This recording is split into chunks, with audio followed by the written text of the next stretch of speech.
इस लेक्चर में हम जीनोम क्या है, जीनोम मैपिंग क्या है, और ये जीनोम मैपिंग अभी इंडियन ओशन में हो रही है, इसलिए रिसेंटली न्यूज़ में है, तो इसके बारे में सारी डिटेल से पढ़ेंगे।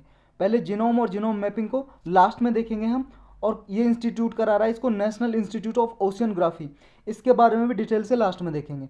पहले जीनोम के लिए थोड़ा सा समझ लो, जीनोम क्या है, जितने भी डीएनए आरएनए आपकी बॉडी में हैं, या किसी भी बॉडी में किसी भी ऑर्गेनिज्म में, चाहे वायरस में हो, चाहे बैक्टीरिया में हो, चाहे एनिमल्स में हो, चाहे प्लांट्स में हो, चाहे ह्यूमंस में हो, किसी में भी हो जी, कुत्ता बिल्ली डॉग कैट किसी में भी, वो सब डीएनए आरएनए उनके जीनोम है।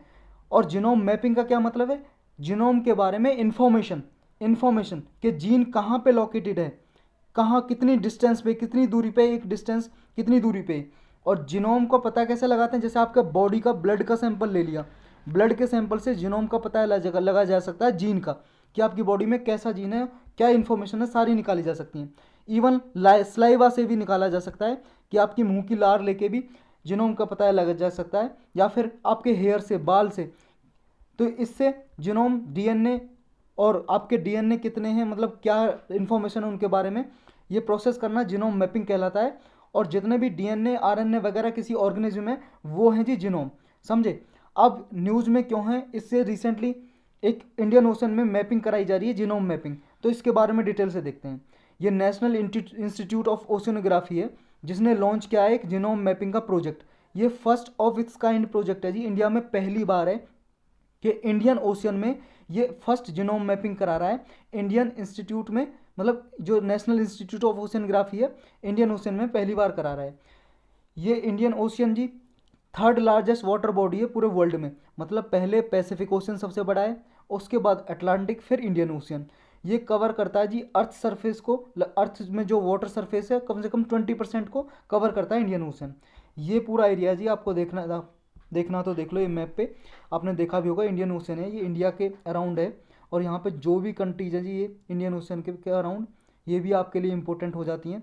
यहाँ पे कौन सी रिवर फ्लो करती है, ऐसा भी यूपीएससी ने कई बार पूछा है। और एक चीज़ और, यूपीएससी देखो आप 2019 का 20 का पेपर उठा के देख लो, ये इसका फेवरेट सब्जेक्ट है जी, जीन से रिलेटेड। जीन थेरेपी हो, जीनोम हो, या कोई भी इंफॉर्मेशन हो जी, कोई भी टेक्नोलॉजी डेवलप हुई है, और ओशियंस के रिगार्डिंग कोई जीनोम प्रोजेक्ट है जो, वो तो मोस्ट इंपॉर्टेंट है। हर बार ये यूपीएससी क्वेश्चन पूछता है इस एरिया से, तो इसलिए इंपॉर्टेंट हो जाता है हमारे लिए। अब इसका क्या एम है, टारगेट है, जो जीनोम मैपिंग की जा रही है इंडियन ओशन में, वो देखते हैं इसके बारे में, क्या इसका एम है, लक्ष्य क्या है, टारगेट क्या है। To gather the sample for genome mapping of microorganism in Indian ocean. देखो जी, जो इंडियन ओशियन है, हिंद महासागर, उसमें माइक्रो ऑर्गेनिज्म है, जैसे जी वायरस बैक्टीरिया, कोई प्लांट्स हो गया जी, कुछ भी, वहाँ पे कोई भी लिविंग एनिमल्स, लिविंग कोई भी जीव पाया जा रहा है, उसका बारे में जीनोम मैपिंग करना है जी, उसका मतलब सैंपल कलेक्ट करने हैं, उसकी सारे जीन की इंफॉर्मेशन कलेक्ट करना इसका टारगेट है। टू अंडरस्टैंड द बायोकेमिस्ट्री, जो बायोकेमिस्ट्री को अंडरस्टैंड करना है, समझना है। दूसरा, response of ocean to climate change, nutrient status and increasing pollution. और ओशियन का रेस्पॉन्स ये अंडरस्टैंड करना है जी, कि जितना जो भी क्लाइमेट चेंज हो रहा है ना, पर्यावरण में बदलाव हो रहा है, या न्यूट्रिएंट्स स्ट्रेस हो रहा है, जैसे जी मान लो ओशियंस में क्या है, अगर पॉल्यूशन का लेवल बढ़ जाता है तो न्यूट्रिएंट्स, जो पोषक तत्व होते हैं, जो वहाँ पे समुद्र में जो प्राणी रहते हैं, लिविंग बींग्स रहते हैं, उनके लिए जो पोषक तत्व कम हो जाते हैं, तो उनकी स्टडी करना। और जो पॉल्यूशन इंक्रीज हो रहा है, उससे ओशंस पे क्या इफेक्ट पड़ रहा है, तो ये सारी स्टडी की जाएगी इससे। प्रोजेक्ट की कॉस्ट कितनी आएगी जी, प्रोजेक्ट की कॉस्ट कीमत आएगी 25 करोड़ रुपए लगेंगे जी इसमें, 25 करोड़। और ड्यूरेशन कितनी होगी जी, 3 साल तक, 3 साल में कंप्लीट होगा, 3 ईयर्स के लिए। अब इसके बारे में थोड़ी और इन्फॉर्मेशन लेते हैं। देखो जी, जो नेशनल इंस्टीट्यूट ऑफ ओशियनग्राफी है, इसके टीम ऑफ साइंटिस्ट जाएगी, मतलब वैज्ञानिकों की एक टीम जाएगी, रिसर्चर्स की, एक वेसल के साथ जाएगी, मतलब एक शिप में बैठ के जाएंगे जी, वेसल का नाम है सिंधु साधना। ये लगभग 19 डेज स्पेंड करेंगे अपनी यात्रा में। कितनी दूर की, मतलब कितनी दूरी की यात्रा होगी, 10,000 नॉटिकल माइल्स की यात्रा होगी जी, इंडियन ओशन में घूमेंगे ये। इंडियन ओशन में नॉटिकल माइल्स होता है जी, एक नॉटिकल माइल्स में 1.85 लगभग किलोमीटर होते हैं, तो इतने किलोमीटर तक ये ट्रैवल करेंगे इंडियन ओशन में। तो इस प्रोजेक्ट में क्या करेंगे, जो ये ओशियंस में सेलुलर लेवल पे जो वर्किंग होती है जी, body of the ocean, ocean body की जो भी क्या है जी, सेलुलर लेवल का मतलब है सेल, जितने भी सेल वगैरह हैं ओशंस में, ऑर्गेनिज्म है, उनकी स्टडी करेंगे, उनको रिवील करेंगे। और क्या करेंगे ये जो इंडिया की जो भी इंडियन ओशन में क्या है, इंडिया के ईस्टर्न कोस्ट से लेके जो इंडिया का ईस्ट कोस्ट है जी उससे लेके ऑस्ट्रेलिया तक, पोर्ट लुइस तक मॉरिशस में, और पाकिस्तान के बॉर्डर तक, वेस्ट इंडिया के वेस्ट कोस्ट तक, ये सारा यहाँ पे यात्रा करेंगे और सारी इन्फॉर्मेशन कलेक्ट करेंगे इसमें। अब जिनोम कलेक्शन करेंगे जी इसमें। एक जिनोम कलेक्शन का मतलब है डीएनए आरएनए की इन्फॉर्मेशन सैंपल कलेक्ट करेंगे। ये लगभग ओशंस के 5 किलोमीटर डेप्थ तक जाएंगे और वहाँ से कलेक्ट करेंगे जी सैंपल, जिनोम सैंपल वहाँ के ऑर्गेनिज्म के। ये ऐसे ही होगा जैसे जिनोम जीन की मैपिंग करते हैं ना ह्यूमन बॉडी में। जैसे मान लो ह्यूमन से ब्लड सैंपल ले लिया, किसी आदमी का ब्लड सैंपल ले लिया, उससे उसकी जीन की इन्फॉर्मेशन निकाली जा सकती है, जीन की मैपिंग की जा सकती है।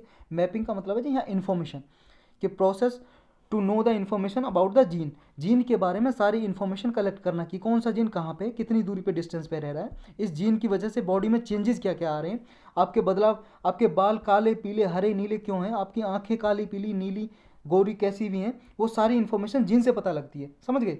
तो इसी तरह से ये जीन की मैपिंग होगी जी। बैक्टीरिया की, माइक्रोब्स की जो इंडियन ओशन में मिलते हैं, इनकी मैपिंग करेंगे साइंटिस्ट। अब इस मैपिंग में जी जो भी डीएनए या आरएनए की जितनी भी इंफॉर्मेशन है, डीएनए का मतलब है डीऑक्सी राइबोज न्यूक्लिक एसिड और आरएनए राइबो न्यूक्लिक एसिड, इनके बारे में पूरा इंफॉर्मेशन कलेक्ट करेंगे। जो क्या करेगा, ये शो करेंगे the nutrients present in them and also those lacking in different parts of ocean. जितने भी जो यहाँ पे ऑर्गेनिज्म है उनमें क्या क्या न्यूट्रिएंट्स प्रेजेंट हैं और ये ओशंस के डिफरेंट पार्ट्स में कैसे कहाँ पे कितने ज़्यादा उपलब्ध हैं और कितने कहाँ पे ये लैक कर रहे हैं, ये सारी इन्फॉर्मेशन इस जीन मैपिंग से पता चलेगी। Studying trace element, trace element को स्टडी करेंगे जी। जैसे जी मान लो कोई मेटल्स मिल रही है जी यहाँ पे, धातु मेटल्स लाइक कैडमियम, कॉपर, तांबा, या फिर आपका और भी इंपॉर्टेंट जैसे कॉन्टिनेंटल रन ऑफ से पहुँच जाते हैं। कॉन्टिनेंटल रन ऑफ का मतलब है जी जैसे कॉन्टिनेंट क्या है, जैसे लैंड एरिया जी, यहाँ से रिवर फ्लो करती है, रिवर के साथ क्या है बहुत सारे मेटल ओशंस में चले जाते हैं, तो कॉन्टिनेंटल रन ऑफ बोलते हैं। ओशंस में रिवर से फ्लो करके आए हुए कोई भी पदार्थ, रन ऑफ का मतलब है रिवर फ्लो के साथ, तो उनको देखेंगे। एटमॉस्फेरिक डिपोजिशन देखेंगे, एटमॉस्फेयर मतलब वातावरण से कैसे ओशंस में डिपोजिट हुआ है मेटल्स वगैरह। या हाइड्रोथर्मल एक्टिविटीज़ देखेंगे, पानी की क्या एक्टिविटी हो रही है जी वहाँ पे। कॉन्टिनेंटल सेल्फ इंट्रैक्शन देखेंगे। कॉन्टिनेंटल सेल्फ तो आप जानते ही हो ना, जैसे ओशियन का ये शुरू होता है जी, ओशियन है ये, यहाँ पे लैंड एरिया है चारों तरफ, ये ओशियन कॉन्टिनेंटल सेल्फ है, फिर ये कॉन्टिनेंटल स्लोप है, फिर कॉन्टिनेंटल राइज, ये पार्ट होते हैं जी ओशियन के बेड को बोलते हैं, फ्लोर को। आपने ओशियनग्राफी में ज्योग्राफी में पढ़ा होगा। जैसे ये लैंड एरिया है, यहाँ से ओशियन शुरू हो गया, फर्स्ट पार्ट को बोलते हैं कॉन्टिनेंटल सेल्फ, फिर इसको बोलते हैं कॉन्टिनेंटल स्लोप, कॉन्टिनेंटल स्लोप, और फिर इसको बोलते हैं कॉन्टिनेंटल राइज, ये तीसरा पार्ट कॉन्टिनेंटल राइज। यहाँ पे थोड़ा राइज होना शुरू हो जाता है बेड, यहाँ पे देखो बिल्कुल स्लोप सा बना हुआ है कॉन्टिनेंटल स्लोप। तो इस तरह से कॉन्टिनेंटल सेल्फ का क्या इंट्रैक्शन है, ये सारी डिटेल पता करेंगे जी इसमें। तो इस एक तरह से ओशन की प्रोडक्टिविटी के लिए बहुत ही असेंशियल पार्ट है ये genome mapping. It is important to understand interaction between of trace metals and marine biota. इससे ये भी पता चलेगा जी जितने भी बायोटा का मतलब है यहाँ पे लिविंग बींग्स रहते हैं ऑर्गेनिज्म, उनका मेटल से कैसे इंटरेक्ट करते हैं, ये क्या मेटल्स को खाते हैं, ये क्या करते हैं मेटल्स का, इनसे इंटरेक्शन कैसे होता है, मतलब दोनों के बीच में क्या क्या इनके बारे में, मतलब दोनों के बीच में क्या संबंध है। तो ये सारी डिटेल ये निकालेंगे इस जीनोम मैपिंग से। इसके अलावा ये क्या देखेंगे, मेरीन लाइफ्स को देखेंगे जी, यहाँ पे जितनी भी यहाँ पे कुछ ऑर्गेनिज्म मिलते हैं उन सबका डेटा कलेक्ट करेंगे। दूसरा जो वाटर की मूवमेंट होती है इन पे क्या इफेक्ट होता है, वाटर की जैसे पानी की मूवमेंट होती है ना यहाँ पे, जैसे करंट बनती है, कोल्ड करंट, कोल्ड करंट आपके और वार्म करंट, जितने भी ओशंस में सर्कुलेशन होते हैं, वाटर फ्लो इस तरफ ही क्यों फ्लो कर रहा है या इस तरफ क्यों फ्लो कर रहा है, ये सारी इन्फॉर्मेशन इससे स्टडी होगी जी। और स्टडी करेंगे biological, geochemical, ecosystem processes and food web analyse, यहाँ पे जो ऑर्गेनिज्म है उनकी फूड का प्रोसेस क्या है जी, क्या खाते हैं क्या पीते हैं, तो ये सारा डिटेल कलेक्ट करेंगे जी इससे। पूरा इकोसिस्टम, मतलब इकोसिस्टम का मतलब है जो भी यहाँ पे लिविंग और नॉन लिविंग ऑर्गेनिज्म है उनका यहाँ एटमॉस्फेयर से कैसे इंट्रैक्शन है, मतलब ओशियंस के एटमॉस्फेयर से कैसे इंट्रैक्शन है, ये सारा पता करेंगे इसमें। तो इस तरह से जो न्यू प्रोजेक्ट है, जो नेशनल इंस्टीट्यूट ऑफ ओशियनोग्राफी का जो ये प्रोजेक्ट है, इससे इंफॉर्मेशन जनरेट होगी जी। जो मेटल है जो अंडर एक्सप्लोर्ड रीजन है इंडियन ओशन का, मतलब अभी अंडर एक्सप्लोर्ड का मतलब है जी, एक्सप्लोर्ड का मतलब होता है खोजना, कोई। और अंडर एक्सप्लोर्ड मतलब अभी जो रीजन क्या है इंडियन ओशन का खोजा नहीं गया, उस पर कोई स्टडी नहीं हुई, अध्ययन नहीं हुई, उस रीजन को क्या है, उस रीजन के बारे में इंफॉर्मेशन कलेक्ट करेंगे इस प्रोजेक्ट से। अब इसके बेनिफिट क्या क्या होंगे जी, फायदे। एक तो अंडरस्टैंडिंग इकोसिस्टम के लिए फ़ायदा होगा। इकोसिस्टम मतलब वहाँ जो ऑर्गेनिज्म है उसका इंडियन ओशन में कैसे इंट्रैक्शन होता है, तो ये सारा अंडरस्टैंड करेंगे। सेकंड क्या बेनिफिट होगा, अंडरस्टैंडिंग फैक्टर्स कॉजिंग चेंजेस, मतलब इंडियन ओशन में चेंजेस कैसे कैसे होते हैं इनके, मान लो आरएनए डीएनए में चेंज होते हैं ओशियंस में, इनके ऑर्गेनिज्म में वो कैसे चेंज होते हैं, और इन पे स्ट्रेस कैसे बढ़ रहा है जी, जो मान लो पॉल्यूशन की वजह से CO2 का लेवल बढ़ रहा है जैसे, तो इन पे क्या प्रभाव पड़ रहा है, क्या इंपैक्ट पड़ रहा है, इसको इसको समझने में बेनिफिट होगा जी, फायदा होगा। नेक्स्ट क्या होगा, third benefit, identifying mineral concentration. जितने भी यहाँ पे मिनरल्स पाए जाते हैं जी, माइक्रो न्यूट्रिएंट्स पाए जाते हैं, जैसे नाइट्रेट्स हो गया, सल्फेट्स हो गया, सिलिकेट्स हो गया, जैसे आयरन और होगा जी, जिंक हो गया, इन सारे मेटल्स को जी ये क्या है, कितनी कंसंट्रेशन है, मतलब कितनी मात्रा में कितनी क्वांटिटी में पाए जाते हैं यहाँ पे उपलब्ध हैं, सारा पता करेंगे जी। जैसे कैडमियम, कॉपर, तांबा वगैरह कितना पाया जाता है ओशंस में, सारी इन्फॉर्मेशन मिल सकेगी इंडियन ओशन के बारे में। Genome mapping will show the presence of microbes have adapted to, मतलब ये दिखाएगा जैसे एटमॉस्फेयर में CO2 का लेवल बढ़ रहा है जी, कार्बन डाइऑक्साइड बढ़ रही है वातावरण में, तो इससे क्या है ओशियंस पे कैसे अफेक्ट पड़ रहा है, और जो ये माइक्रोब्स हैं मतलब ऑर्गेनिज्म है ओशियंस में, ये अपने आप को कैसे अडेप्ट करते हैं, मतलब अपने आप को ओशियंस में जैसे मान लो CO2 का कंसंट्रेशन बढ़ जाए तो अपने आप को उस कंडीशन में कैसे ढालते हैं। जैसे मान लो जी आपके एक तालाब में खड़े हो, यहाँ पे पानी आया जी, अभी आपके मान लो वेस्ट तक है, कमर तक पानी है, और अब इसे आपकी नाक तक, नोज तक भर दिया जाए, आप कैसे उसे ढालोगे, कैसे अडेप्ट करोगे, तैरने लग जाओ या क्या करोगे।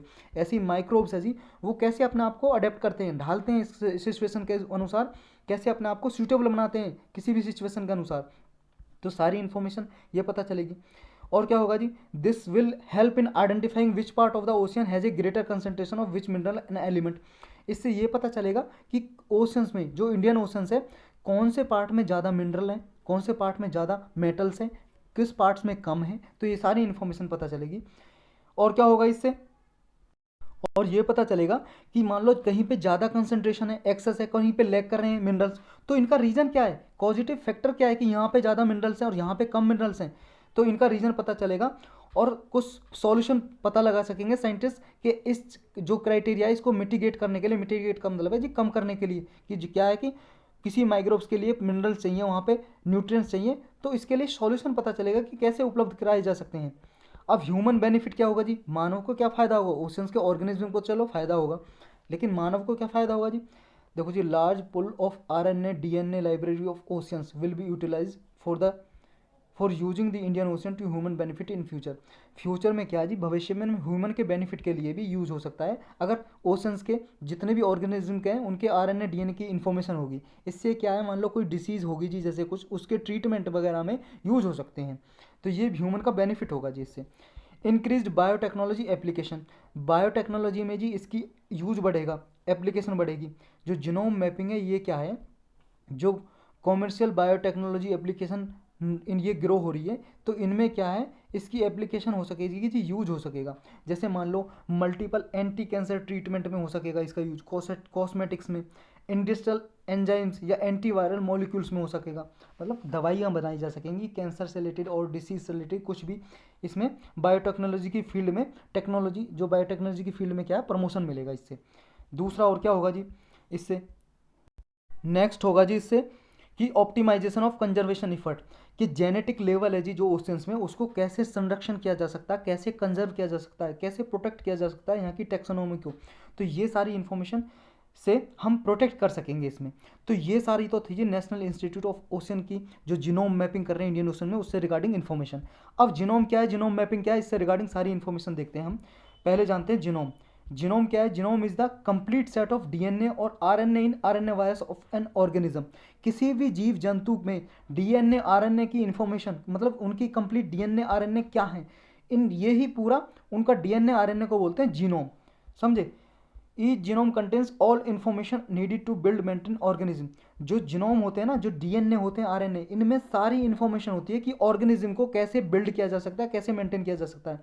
देखो जी आपका DNA लेके ना, आपको जी बिना जो नेचुरल प्रोसेस से जैसे प्रोडक्शन होता है जी, बेबी प्रोड्यूस होता है नेचुरल प्रोजेक्शन से, जब मेल और फीमेल का मिलन होता है। लेकिन आपके अगर डीएनए से ही क्या है जी, डीएनए से आपकी क्लोनिंग की जा सकती है, डीएनए से ही आपके डीएनए से आपके तरह का आदमी बनाया जा सकता है। तो ये जो इनके डीएनए वगैरह होंगे, इनकी इन्फॉर्मेशन से कैसे ऑर्गेनिज्म को डेवलप किया जा सकता है और इन्हें मेंटेन कैसे किया जा सकता है, तो सारा इसके बारे में इन्फॉर्मेशन होती है डीएनए में। तो इन ह्यूमन में क्या होता है जी, copy of entire genome contain more than 3 billion DNA base pair. एक ह्यूमन बॉडी में 3 बिलियन से ज़्यादा डीएनए बेस पेयर होते हैं हमारी बॉडी में। अब जीनोम मैपिंग क्या जी, जीनोम मैपिंग ऑलरेडी समझ चुके हैं कि जितने भी जीनोम डीएनए आरएनए के बारे में इंफॉर्मेशन है उसको पता करना, ये सारी इंफॉर्मेशन प्रोसेस, इसको जीनोम मैपिंग बोलते हैं। मतलब इंफॉर्मेशन पता करना ही जीनोम मैपिंग है, जीनोम के बारे में, डीएनए आरएनए के बारे में, कि जीन कहाँ पे लोकेटेड है, डिस्टेंस कितनी है बिटवीन द जीन्स, मान लो एक जीन यहाँ पे तो एक जीन कहाँ पे, की डिस्टेंस कितनी है, तो सारी इन्फॉर्मेशन पता करना ही जीनोम मैपिंग है। देखो जी, एक इन्फॉर्मेशन है, मतलब एक प्रोजेक्ट है इंडिया का, ह्यूमन जीनोम प्रोजेक्ट, उससे ही इंस्पिरेशन ली है जो ये प्रोजेक्ट स्टार्ट कर रही है National Institute of Oceanography Indian Ocean में। तो ये ह्यूमन जीनोम प्रोजेक्ट है जो इसको बोलते हैं जीनोम इंडिया प्रोजेक्ट भी बोला जाता है। ये डिपार्टमेंट ऑफ बायोटेक्नोलॉजी का एक इनिशिएटिव है। ये मोस्ट इंपॉर्टेंट है जी, जीनोम इंडिया प्रोजेक्ट या ह्यूमन जीनोम प्रोजेक्ट, इससे भी क्वेश्चन पूछा जा सकता है। और आप प्रीलिम के क्वेश्चन पेपर एनालाइज कीजिए, जीनोम के रिगार्डिंग हर साल क्वेश्चन आता है जी। जीन थेरेपी से जीन टेक्नोलॉजी यूपीएससी का मोस्ट फेवरेट ये एरिया है जी, जिससे पूछती है। ये डिपार्टमेंट ऑफ बायोटेक्नोलॉजी जी, ministry of science and technology के अंदर ये डिपार्टमेंट काम करता है। इसका प्रोजेक्ट है, इसका इनिशिएटिव है ह्यूमन जीनोम प्रोजेक्ट या जीनोम इंडिया प्रोजेक्ट। ये जनवरी 2020 में स्टार्ट किया गया था। इसके अंदर क्या करते हैं, इंडिया के जो सिटीजन है, इंडिया के जो नागरिक हैं, लगभग 10,000 नागरिक से, सिटीजन से एक जेनेटिक सैंपल लिए जाएंगे, मतलब उनकी ब्लड से सैंपल इकट्ठा करेंगे इसमें साइंटिस्ट। उससे क्या होगा, उससे ये पता लगा जा सकेगा कि इंडिया का जो जीन है, जीन के बारे में पता लगा जा सकेगा। और उनके में मान लो कोई डिसीज़ वगैरह होती है, बीमारी होती है, उसको फ्यूचर में कैसे ट्रीट किया जाए, या किसी के पर्टिकुलर जीन में कोई अलग तरह की बीमारी है, इलनेस है, डिसीज है, उसको कैसे ट्रीट किया जाए, तो सारा कुछ इससे पता लगाया जा सकता है। जो प्रोजेक्ट चल रहा है जीनोम इंडिया प्रोजेक्ट, तो इससे ही इंफॉर्मेशन लेकर, मतलब इससे इंस्पिरेशन लेके नेशनल इंस्टीट्यूट ऑफ ओशंस ने ये जीनोम मैपिंग चलाई है इंडियन ओशन में। अब नेशनल इंस्टीट्यूट ऑफ ओशनोग्राफी है, इसके बारे में डिटेल से देखते हैं ये क्या है। देखो जी, ये एक multi disciplinary oceanographic research institute है, खोज वोज करता है ये इंस्टीट्यूट, एक संस्था है, एक लेबोरेटरी है जी। किसकी लेबोरेटरी है, ये council of scientific and industrial research CSIR की, जिसका हेडक्वार्टर कहाँ पे, CSIR का न्यू दिल्ली में, इसकी ही एक लेबोरेटरी है ये, one of the constitute laboratory है। कौन सा, नेशनल इंस्टीट्यूट ऑफ ओशनोग्राफी। इसका हेडक्वार्टर कहाँ है, नेशनल इंस्टीट्यूट ऑफ ओशनोग्राफी। देखो जी, CSIR का तो हेडक्वार्टर न्यू दिल्ली में, लेकिन जो NIO है, नेशनल इंस्टीट्यूट ऑफ ओशनोग्राफी, इसका गोवा में डोनापोला एक जगह है जी, वहाँ पे इसका हेडक्वार्टर है। कुछ इसके रीजनल सेंटर है जी, क्षेत्रीय सेंटर अलग अलग क्षेत्रों में, कहाँ कहाँ पे, जैसे कोची में केरल में, मुंबई में महाराष्ट्र में, विशाखापत्तनम में जी, ये आंध्र प्रदेश में विशाखापत्तनम। तो यहाँ पे जी इसके रीजनल सेंटर हैं। अब ये कब एस्टेब्लिश किया गया था, एस्टेब्लिश का मतलब है जी सेटअप, कब स्थापना की थी इसकी, कब बनाया गया था। ये एस्टेब्लिश किया गया था ऑन 1 जनवरी 1966, 1966 में 1 जनवरी को सेटअप किया गया। किसके बाद 1960s में जी एक एक्सपीडिशन हुई थी, मतलब मान लो एक मीटिंग हुई थी इंटरनेशनली, जिसका नाम है इंटरनेशनल इंडियन ओशन एक्सपीडिशन। ये इंडियन ओशन के रिगार्डिंग इन्फॉर्मेशन कलेक्ट करने के बारे में एक एक्सपीडिशन हुई थी। उसके बाद ही 1 जनवरी 1966 को NIO को सेटअप कर दिया इंडिया ने, नेशनल इंस्टीट्यूट ऑफ ओशनोग्राफी। अब रिसर्च एरिया क्या क्या जी, ये कहाँ कहाँ पर रिसर्च करता है, नेशनल इंस्टीट्यूट ऑफ ओशनोग्राफी ये रिसर्च करता है जी, जो ओशियोनोग्राफी के रिगार्डिंग जो इंडियन ओशन है उसमें ही रिसर्च करता है जी, ऑब्जर्व करता है उसमें। और मेजर रिसर्च एरियाज कौन कौन से हैं जी, इसके फोर ट्रेडिशनल ब्रांचेज हैं जी ओशियोनोग्राफी की। कौन कौन सी हैं, एक तो जी बायोलॉजिकल, सेकंड है केमिकल, थर्ड है जियोलॉजिकल या जियोफिजिकल भी बोलते हैं इसको, एंड फोर्थ है फिजिकल। इन एरियाज में रिसर्च करता है ये नेशनल इंस्टीट्यूट ऑफ ओशियोनोग्राफी। और इसके बाद ओशियन इंजीनियरिंग के बारे में भी इंफॉर्मेशन कलेक्ट करता है, रिसर्च करता है, मैरीन इंस्ट्रूमेंटेशन के बारे में और मैरीन आर्कियोलॉजी, इनके बारे में रिसर्च करता है। इस लेक्चर में यही इन्फॉर्मेशन थी जी।